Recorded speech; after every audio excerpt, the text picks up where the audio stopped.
您呐一定想不到，这炸酱面的肉酱啊，看似简单，但想做到好吃啊，可有太多的门道了。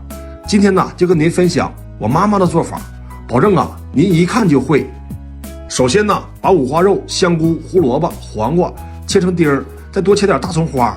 下一步啊，先把锅给它烧热，放入少许凉油，把锅润好，放入五花肉丁，用中火啊，一定多扒拉一会儿，越扒拉越好吃，越扒拉它越提味儿。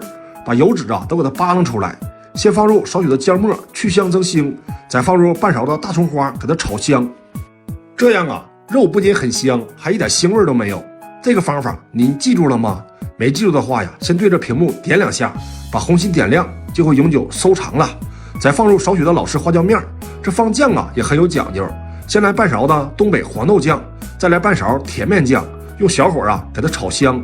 烹入生抽酱油炝锅，加入1勺清水，少许的鸡精提鲜，继续用小火熬制59秒，让酱的香味啊都散发出来。再放入香菇、胡萝卜、黄瓜丁，继续熬制1分钟。关键呢就是最后放入半勺的大葱花，熬出葱香味。就这酱是拌面条还是夹馒头？您说咋样？关注我呀，是不是还真有点用？点个关注吧。每天呢都是家里妈妈的味道。